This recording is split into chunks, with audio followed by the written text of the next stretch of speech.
नमस्कार, न्यूजन competition cricket channel में आपका स्वागत है। देखते हैं आज की महत्वपूर्ण खबरें। उत्तराखंड विधानसभा में नया भू कानून हुआ पास। 16 सम्मेलन नेताओं की सोच वैश्विक पर मानसिकता हो भारतीय मोदी। नई दिल्ली, भारत पाक कमांडरों की बैठक में शांति पर दिया जोर। Almora underworld don PP Almora की जेल से गुजरात हुआ शिफ्ट। मणिपुर के 4 जिलों से 17 उग्रवादी किए गिरफ्तार। देहरादून जाति और क्षेत्रीय टिप्पणियों पर विधानसभा में जोरदार हंगामा। उत्तराखंड में 4 नए निजी विश्वविद्यालय जल्द।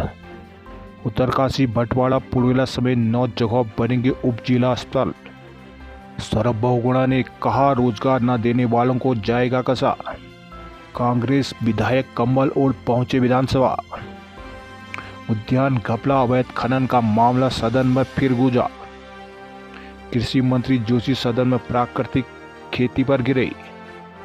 नई दिल्ली, आंतरिक मामलों में विदेशी दखल चिंताजनक। भारत, तापमान बढ़ने से खाद्य पदार्थों की कीमतों में भारी इजाफा। उत्तराखंड, मौसम, पहाड़ों पर बर्फबारी और ओलावृष्टि से आफत।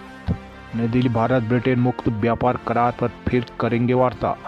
पीएम किसान योजना की 19वीं किस्त 24 फरवरी को। हल्द्वानी में 2 बंद दरोगाओं पर ट्रैक्टर चढ़ाने का प्रयास।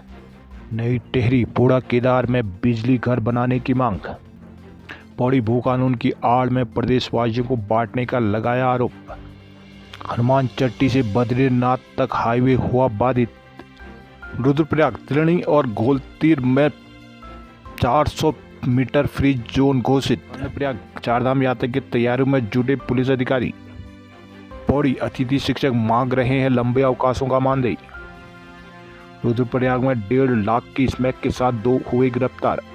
श्रीनगर गढ़वाल विश्वविद्यालय ने यूएफएम के तहत की कड़ी कार्रवाई।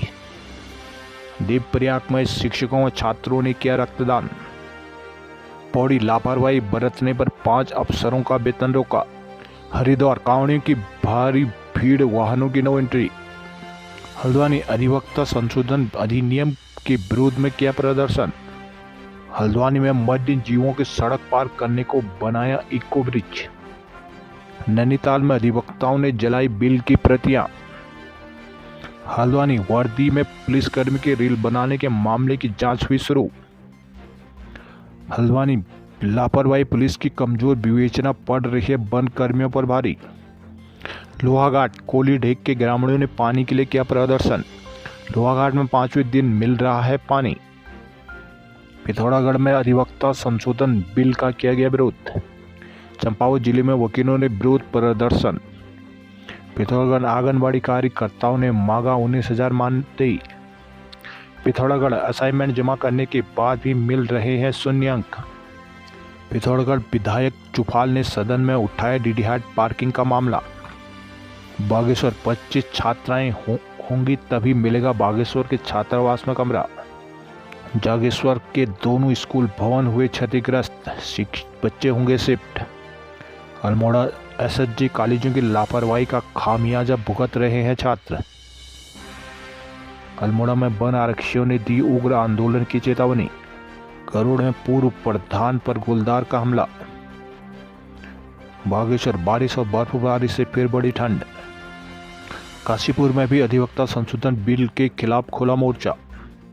दिनेशपुर में बिजली बिल के 8 बकायेदारों पर मुकदमा। खिच्चा के गांव को मिले भूमिधरी का अधिकार। गुलरबोझ, बंगाली समाज की समस्या को विधान ने सदन में रखा। पंतनगर, वैज्ञानिक दृष्टिकोण को समृद्ध बनाएगा कृषि कुंभ, मुख्यमंत्री। स्मार्ट सिटी बनाने की गांधी पार्क से होगी शुरुआत। रुद्रपुर, जसपुर का भगवंतपुर आयुष्मान आरोग्य मंदिर प्रदेश में रहा टॉप। देहरादून, विधानसभा के बजट सत्र के चौथे दिन शुक्रवार को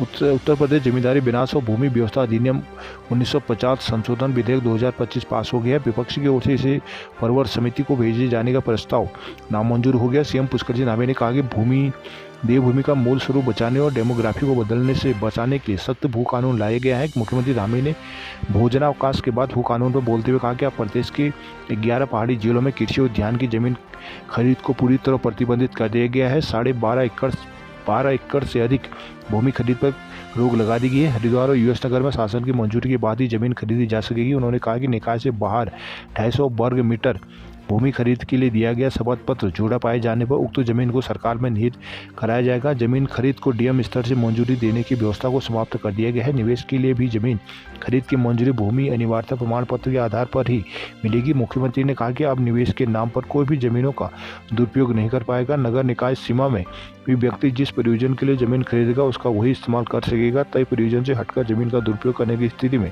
भू कानून के तहत प्रावधान के तहत कार्रवाई की जाएगी। सदन में नेता प्रतिपक्ष यशपाल आर्य ने भू कानून को प्रवर समिति को भेजने की मांग करते हुए कहा कि जो संशोधित भू कानून लाया गया है उसमें खामियां हैं। इस तरह से तराई की जमीनें खत्म हो जाएंगी। सरकार एनडी तिवारी सरकार के भू कानून को पूरी तरह अमल में लाएं। किसी भी तरह की जमीन खरीद की मंजूरी ना दी जाए। भू कानून को लेकर किसी भी तरह की जल्दबाजी ना दिखाई जाए। प्रवर समिति भी भू कानून विशेषज्ञों राय के साथ ही विभिन्न पक्षों के सुझाव भी शामिल किए जाएँ ताकि भविष्य में कोई संकट न हो।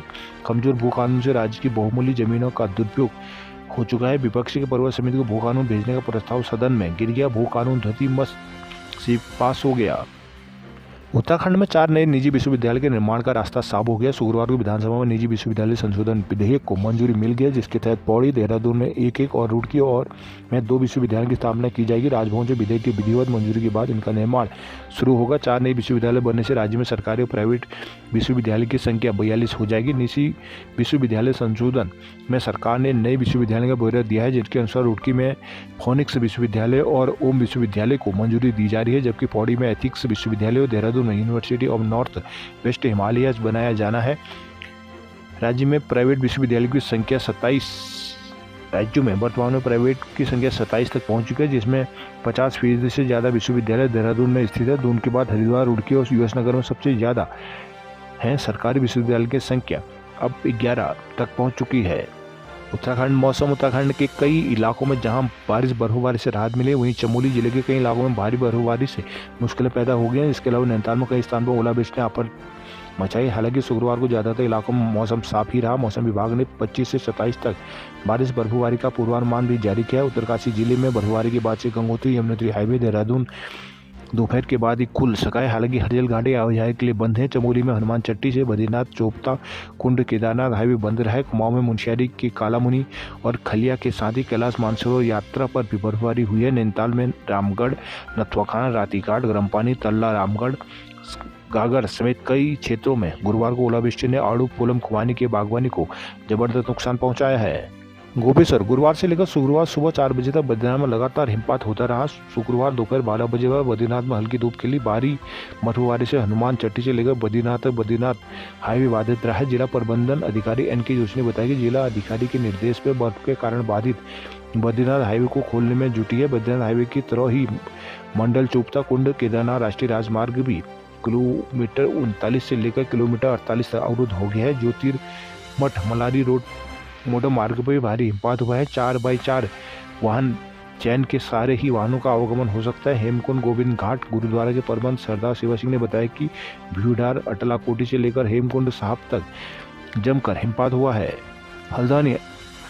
अधिवक्ताओं ने अधिवक्ता संशोधन अधिनियम के विरोध में शुक्रवार को कार्य बहिष्कार कर प्रदर्शन किया। उन्होंने विधि एवं कानून मंत्री को ज्ञापन भेजकर शीघ्र संशोधन वापस लेने की मांग की। अधिवक्ताओं का कहना है कि अगर संशोधन को वापस नहीं लिया गया तो सड़कों पर उतर आंदोलन करने को बाध्य होंगे। अधिवक्ताओं की हड़ताल से कामकाज को न्यायालय पहुंचे लोगों का कार्य नहीं हुए, उन्हें खाली हाथ वापस लौटना पड़ा। शुक्रवार को हल्द्वानी बार संघ के पदाधिकारियों के नेतृत्व में दीवानी न्यायालय, एसडीएम कोर्ट और तहसील कार्यालय में अधिवक्ताओं ने प्रदर्शन किया। उन्होंने यहाँ केंद्र सरकार के खिलाफ नारे लगाकर आक्रोश प्रकट किया है। अधिवक्ताओं ने कहा कि वो लगातार संशोधन अधिनियम को विरोध कर रहे हैं। अधिवक्ता संशोधन अधिनियम केंद्र सरकार को बार काउंसिल, अधिवक्ता बार संघों पर नियंत्रण करने का अबाध अधिकार प्रदान करता है, जो अधिवक्ताओं और विधि व्यवसाय के विपरीत है। नए संशोधन अधिनियम में स्वतंत्र विश्वविद्यालय विधि व्यवसाय के कार्यों में दंड के जुर्माने के अधीन किए जाने का प्रावधान दिया गया है, जिससे विधि व्यवसाय पर विपरीत असर पड़ेगा। उन्होंने कहा कि अगर सरकार अधिवक्ता संशोधन अधिनियम को बिना शर्त वापस नहीं लेती और अधिवक्ता हितों को नजरअंदाज कर विधेयक को पारित करती है तो वो सड़कों पर उतरकर आंदोलन के लिए बाध्य होंगे।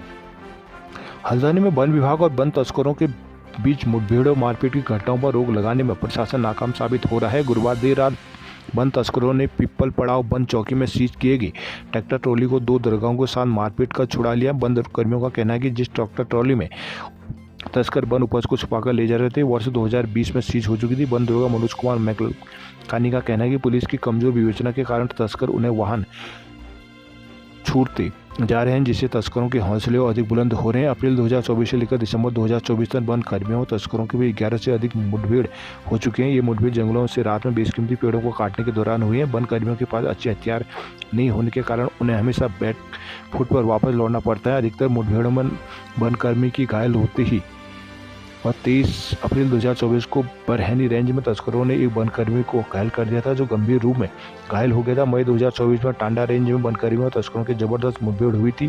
29 मई को फिर गुलजारपुर वन रेंज विभाग की टीम पर अवैध खनन में इस्तेमाल की जा रही मशीन को जब्त करने के दौरान हमला किया गया था। 16 जुलाई को पीपल पड़ाव वन रेंज में तस्करों वनकर्मियों की मुठभेड़ हुई थी, जिसमें वन कर्मी घायल हुए थे। 2 अगस्त को वन तस्करों ने वन दरोगा पर भी हमला किया था। 4 अगस्त को जाला वन गोबरा क्षेत्र में गश्त कर रहे वनकर्मियों को फायर झोंक दिए गए थे। 6 अगस्त को गदम गदिया रेंज में तस्करों और फिर वनकर्मियों पर फायरिंग की गई थी, जिसके अलावा 6 सितंबर को पीपल रेंज में सागौन की लकड़ी तस्करी कर ले जा रही तस्करों और वनकर्मियों की मुठभेड़ हो गई थी, जिसमें रेंजर समेत 3 वनकर्मी घायल हो गए थे। 17 अक्टूबर 2024 को रनसाली वन रेंज में खैर की लकड़ी की तस्करी की सूचना मिलने के बाद मौके पर गई वन विभाग की टीम के साथ लाठी डंडों से पिटाई की गई, जिसमें वन आरक्षी जितेंद्र सिंह बिष्ट के बाएं पैर में गोली लग गई थी। इसके अलावा नवंबर दिसंबर माह में भी जंगलों में छुटपुट घटना हुई है।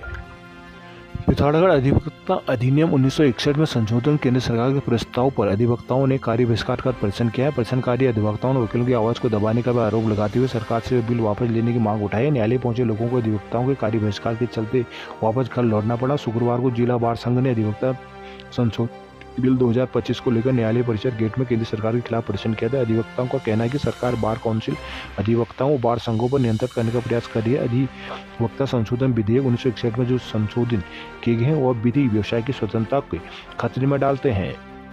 पिथौरागढ़ में आंगनबाड़ी कार्यकर्ता सेविका मिनी कर्मचारी संगठन ने प्रदेश सरकार से 19,000 मानदेय की मांग उठाई है। आंगनबाड़ी कार्यकर्ताओं का कहना है कि जो मोबाइल फोन उन्हें दिए गए वो बेहद घटिया किस्म के हैं। कई मोबाइल उसमें से खराब हो चुके हैं। उन्हें विभाग से सही फोन उपलब्ध कराने की मांग उठाई है। शुक्रवार को आंगनबाड़ी कार्यकर्ताओं ने 5 सूत्री मांगों को लेकर सरकार और बाल विकास विभाग के खिलाफ प्रदर्शन किया है। संगठन की जिला अध्यक्ष नीमा जोशी ने कहा कि पोषण ट्रैकर ऐप के माध्यम से राशन दिए जाने व फोटो बनाने व केवाईसी कराए जाने के निर्देश मिले हैं, जिसमें फोटो बनाने के लिए कार्यकर्ताओं को दिक्कतों का सामना करना पड़ रहा है। कई आंगनबाड़ी कार्यकर्ताओं के पास मोबाइल फोन नहीं है, जो विभाग ने उपलब्ध कराए हैं वो खराब हो चुके हैं। 30 साल से सेवा दे रही आंगनबाड़ी कार्यकर्ताओं को वर्तमान में नियुक्त आंगनबाड़ी कार्यकर्ताओं को बराबर ही वेतन मिल रहा है। अधिवक्ताओं के आधार पर आंगनबाड़ी कार्यकर्ताओं का वेतन बढ़ाने, अच्छे मोबाइल उपलब्ध कराने, सम्मानजनक पेंशन व 19,000 रुपये प्रतिमाह मानदेय देने की मांग उठाई है। आंगनबाड़ी कार्यकर्ताओं ने कहा कि मांगों पर कार्रवाई न होने पर वो आंदोलन का रास्ता चुनेंगे।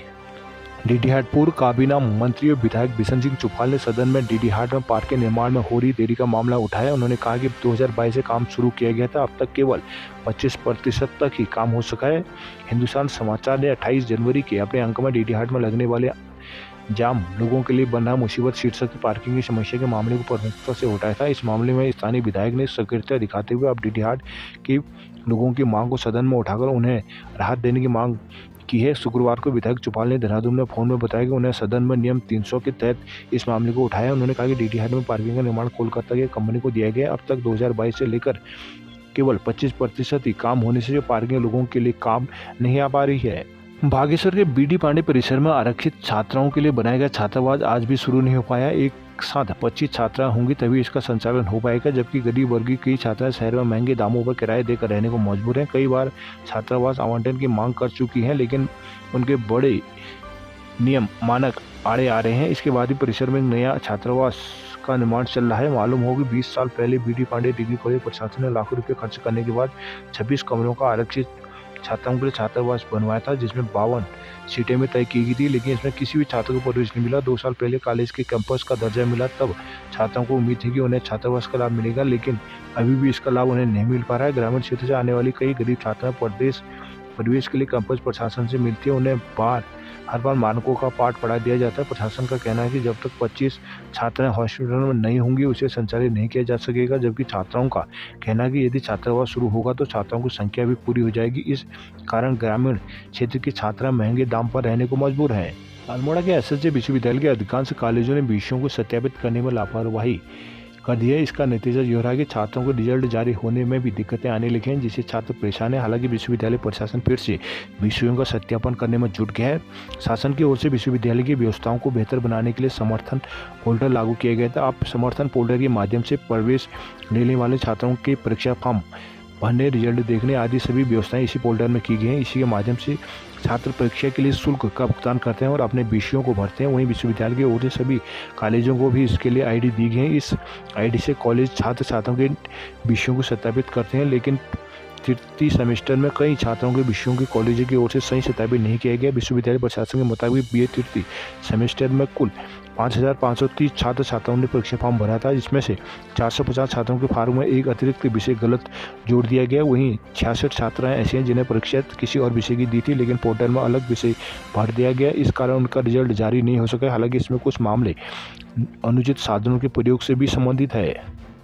पंतनगर मुख्यमंत्री पुष्कर सिंह धामी ने कहा है कि 1960 से लगातार विश्वविद्यालय कृषि और प्रौद्योगिकी के क्षेत्र में नए नए शोध कर रहा है। उन्होंने कहा कि किसान विभिन्न स्टॉलों पर विजिट करने के साथ साथ इस कॉन्फ्रेंस के दौरान पर्वतीय क्षेत्र की कृषि में नवाचार, डिजिटल कृषि, जलवायु परिवर्तन और स्मार्ट पशुधन पालन जैसे विभिन्न विषयों पर आयोजित होने वाली पैनल चर्चाओं, सेमिनारों में भी अवश्य प्रतिभाग करेंगे। वहीं कार्यक्रम में मुख्यमंत्री धामी ने 6 प्रगतिशील किसानों को अंग वस्त्रों और स्मृति चिन्ह देकर सम्मानित किया है। कुलपति विश्वविद्यालय के कुलपति डॉक्टर MS चौहान ने भी सभी अतिथियों को स्वागत करते हुए कॉन्फ्रेंस में 16 देशों के 90 सहित कुल 1600 वैज्ञानिक प्रतिभाग कर रहे हैं। 500 से अधिक प्रगतिशील कृषक भी प्रतिभाग कर रहे हैं। प्रदेश सरकार के सफल नेतृत्व में प्रदेश की प्रति व्यक्ति आय में 26% की वृद्धि हुई है। जसपुर ग्राम भगवंतपुर के आयुष्मान आरोग्य मंदिर ने गुणवत्ता में प्रदेश में टॉप किया है। मूल्यांकन में आरोग्य मंदिर 93.5% अंक प्राप्त किए हैं। उपलब्धि पर स्वास्थ्य केंद्र के CMS और टीम को मुबारकबाद मिला है। जनवरी में नेशनल गुणवत्ता आश्वासन मानक के national observer wing commander doctor Yogesh Chandra, doctor Harvinder Singh Kaur ने आयुष्मान आरोग्य मंदिर भगवंतपुर का मूल्यांकन किया था। शुक्रवार को इसका परिणाम आया तो उसमें 93.5% अंक लेकर आरोग्य मंदिर ने उत्तराखंड में टॉप किया है। स्वास्थ्य केंद्रों के CMS डॉक्टर धीरेन्द्र गहलोत ने बताया कि राज्य में सबसे यह कार्यक्रम शुरू हुआ है तब से लेकर अब तक मिलने वाले यह सर्वोत्तम अंक हैं। CMO KK अग्रवाल ने स्वास्थ्य केंद्र की पूरी टीम को बधाई देते हुए चिकित्सा अधीक्षक doctor Dhirendra Gehlot, ANM Sarita, SHO Swati की बीर थपथपाई है। विधायक आदित्य चौहान, पूर्व विधायक डॉक्टर शैलेंद्र मोहन सिंगल ने CMS गहलोत और doctor Pankaj Mathur, doctor Shweta, doctor Ajay Veer, BLE Rahul, Sajid, Mansi, Geeta Kiran आदि को मुबारकबाद दी है।